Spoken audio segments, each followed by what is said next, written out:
As you see here, I have a Toro Power Clear 4-cycle engine snowblower, which I've had for some years now, and it's been working pretty well.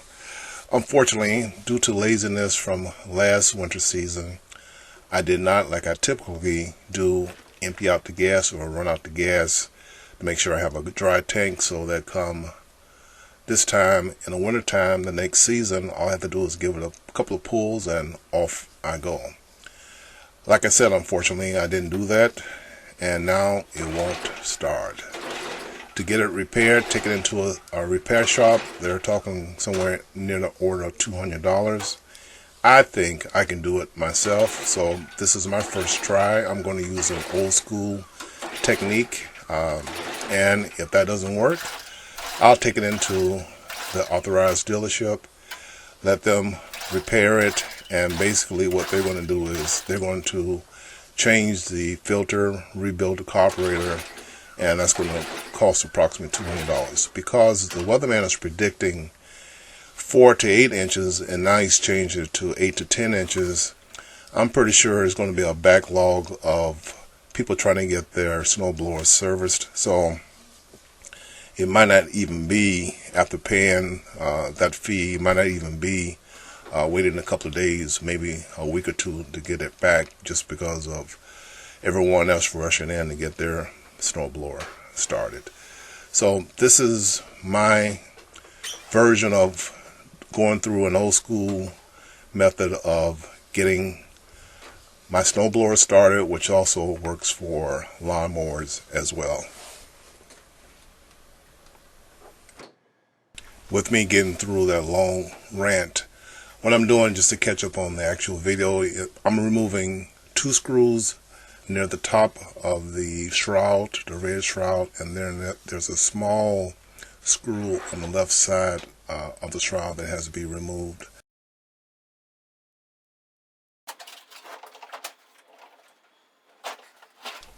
At the discharge chute, there are 3 screws that have to be removed, and once you remove the chute itself, underneath is a small Phillips screw that has to be removed also.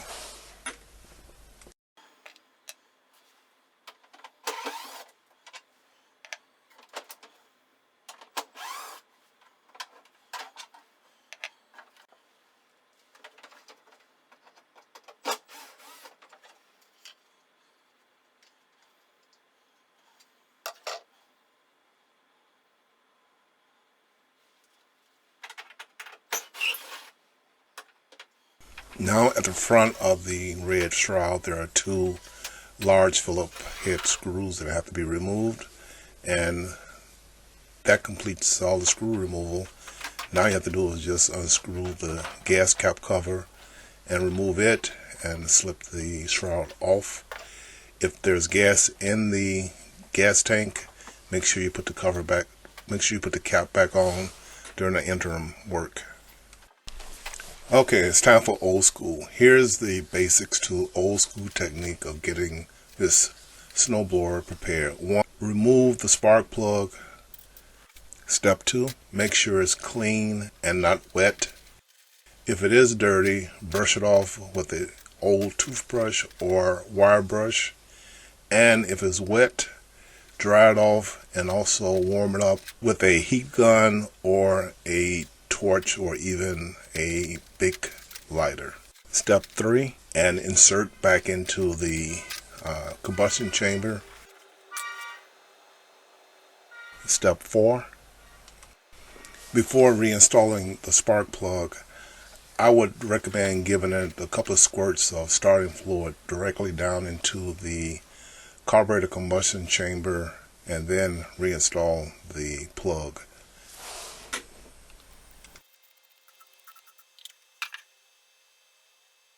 At this point, we're ready to see if this thing starts. So rather than putting the whole thing back together and finding out it doesn't start, let's do a partially disassembly start. Put the spark plug back in and give it a couple of yanks, and let's see if we can get this to turn over. If it doesn't, we came back in and gave it remove the spark plug, gave it a few more squirts of starting fluid, and try it again, and hopefully you'll see what happens.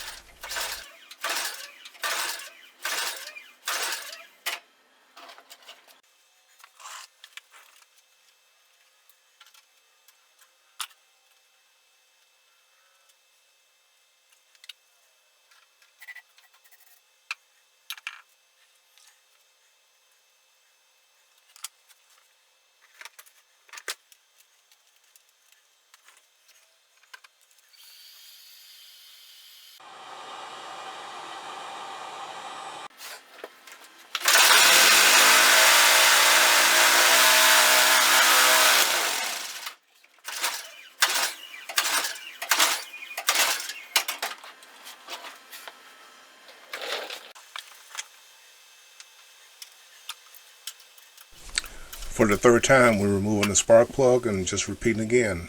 Make sure it's dry, plug is warm and dry, and shooting some starting fluid down the combustion chamber to give it a little bit of help.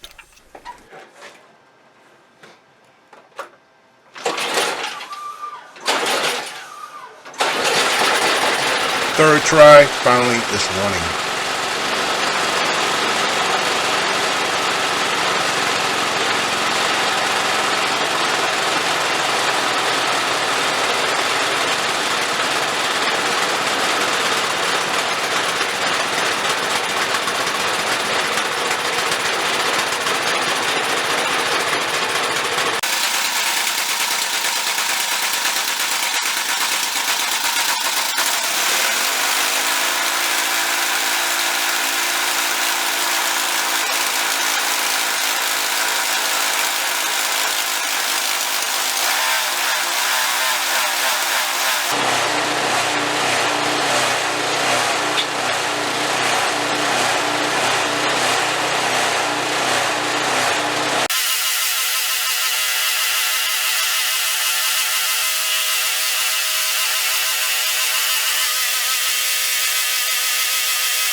Now let's put this back together, and hopefully when the snow comes, it's going to be ready and I'm not going to have any problems.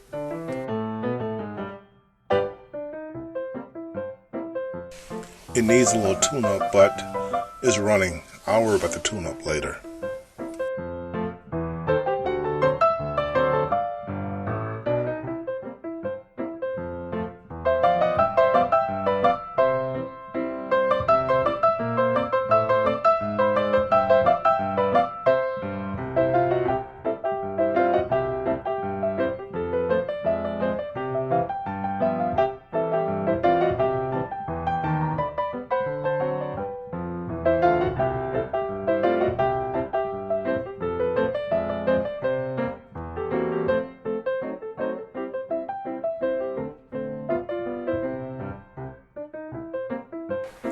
One more try for good luck.